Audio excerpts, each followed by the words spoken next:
I just wanted to go into this 2015 study that I had from my time at the Technion with Ashraf Brick and Mikko Glickman.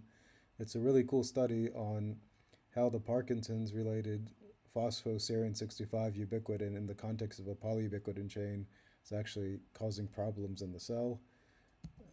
What was really useful with their approach to solid phase peptide synthesis is that we can position the phosphomodification on the distal or proximal ubiquitin, and sometimes both.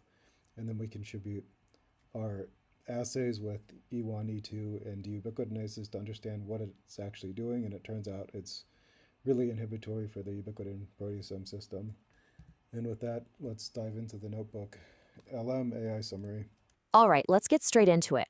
We're here to conduct a full technical audit of the methodology and the data presented by Bandalapati and his colleagues. Our focus is on their claim, the total chemical synthesis of K63-linked diubiquitin phosphorylated at serine 65. Let's see if the data truly holds up. So first, what exactly are we looking at? The target molecule here is, well, it's no walk in the park. We're talking about a K63-linked diubiquitin chain, but with a specific phosphorylation at serine 65. So you have two very distinct site-specific modifications you have to control, an isopeptide linkage and a phospho-serine. On a protein of this size, that's a significant synthetic challenge. So how did they decide to tackle this beast? They went with a segmental approach, which makes perfect sense. You build it in pieces, right? Break the problem down into smaller, more manageable peptide fragments, and then you stitch them together using chemoselective ligation. Let's pull up their blueprint and see how they planned it all out. So here's the game plan, laid out in 4 main steps. First, they make the fragments using solid phase peptide synthesis, or SPPS. Then, and this is critical, they purify each of those fragments with HPLC. Step 3 is assembly, using native chemical ligation to connect the pieces. And finally, a one-pot desulfurization to forge that native isopeptide bond. This is the exact roadmap we're going to follow for our audit, checking the data at every single juncture. Okay, so the foundation of this whole thing is SPPS. It's pretty standard, but what's interesting in their methods is the mention of using both manual synthesis and an automated synthesizer. That's a smart approach. You let the machine handle the routine couplings, but you can step in and do the more difficult or critical steps by hand, which gives you much finer control. Now this is where we get into the dirty details of how they tackled the really hard parts. They used a few clever tricks. See the use of pseudoproline dipeptides? That's a very slick strategy to break up nasty secondary structures that can cause aggregation and just kill your synthesis. They also swapped out methionine for norleucine, a pragmatic choice to get rid of the sulfur that loves to oxidize. But look at this last point. They performed manual couplings for the most critical residues, the thiazolene-protected mercaptolysine at K63 and the phospho-serine at 65. When you see chemists going in and doing things by hands like this, you know they're paying very close attention. All right, the strategy seems sound, but now for the moment of truth, the analytical data. Because if these initial building blocks aren't pure, the rest of the synthesis is pretty much doomed from the start. Let's start with the C-terminal fragments and see what the traces look like. Okay, here's our first piece of data. This is the analytical HPLC for the crude peptide fragment 6. And yeah, this looks about right for a raw SPPS product of this length. You've got your main product peak, but it's surrounded by a bunch of smaller, closely eluding impurities. This is a totally typical profile, and it gives us our baseline before they clean it up. And here it is, the same fragment after preparative HPLC. Now that is what you want to see, a beautiful, single, sharp peak. But the HPLC only tells you it's pure, not that it's the right thing. For that, we need the mass spec. And look at that. Observed mass is 3625.2 Daltons. Calculated is 3625.0. That's a dead-on match. This is our first solid piece of evidence that they've made the correct fragment, and just as importantly, that the phosphate group is on there.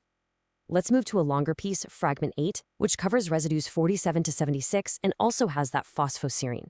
We're looking at the crude materials HPLC from figure S3, panel A, and again, it's a similar story. You can clearly see the prominent product peak sitting amidst a baseline of impurities, which is consistent with a challenging synthesis. And after purification, yeah, the data here in panel B is compelling. The HPLC trace is clean. Let's check the mass spec. Observed is 3832.8 Daltons against a calculated 3833.1. That's excellent agreement. This confirms they've successfully made and purified another key phosphorylated building block. So far, the data for their initial fragments is very robust. Okay, so we're confident in the building blocks. Now the question is, can they actually put them together? This is where they use native chemical ligation, or NCL, to start stitching these fragments together to form the first full ubiquitin monomer. So on the left, you see the plan, ligate fragment 9 and fragment 6. On the right, we've got the HPLC traces from figure S4 that monitor the reaction over time. You can see it clear as day. At time 0, you've got your 2 starting material peaks. And as the reaction proceeds, you see those peaks get consumed as a new product peak emerges. This is exactly what a successful ligation should look like. Let's zero in on panel B here, which shows the reaction after just 2 hours. That new peak, labeled C, that's our newly ligated product.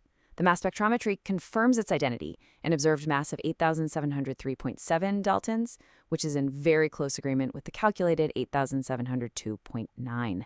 This is unambiguous evidence of a successful and efficient ligation reaction.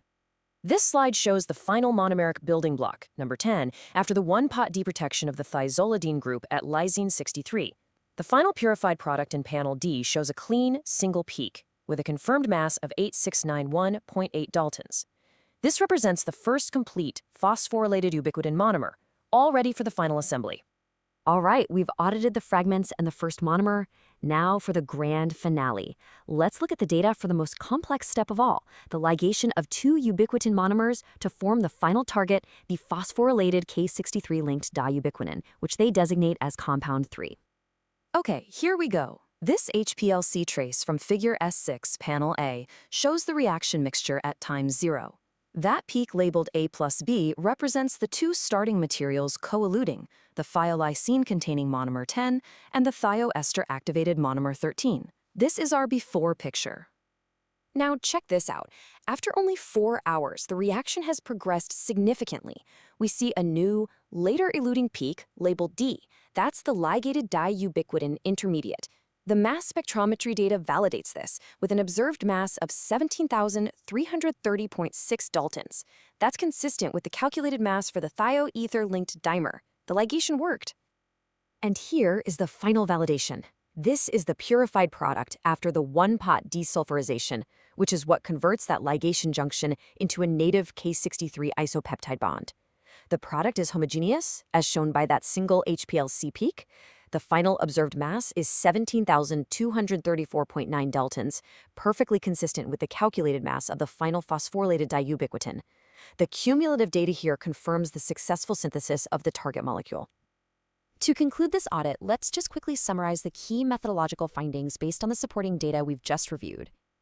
Our review of the data absolutely supports the author's claims. The segmental SPPS approach, especially enhanced with those pseudoproline dipeptides, successfully produced the necessary fragments. Purity was confirmed at each step by HPLC and mass spec. The use of thiolysine chemistry was elegantly applied to install that unique chemical handle at K63. The native chemical ligation reactions were efficient and well monitored. And finally, the one-pot desulfurization was successful in giving them the native protein structure. The entire synthetic route is well documented, and the data is consistent and verifiable. So the critical point is that this successful synthesis isn't just some technical achievement. It provides the field with a homogeneous, precisely defined molecular tool. For the first time, researchers can use this synthetic diubiquitin to definitively probe the functional consequences of serine 65 phosphorylation on K63 linked chains. They can interrogate its role in protein-protein interactions, how it's processed by enzymes, and its overall impact on cellular signaling pathways like mitophagy. This work provides an essential reagent to answer very specific biological questions.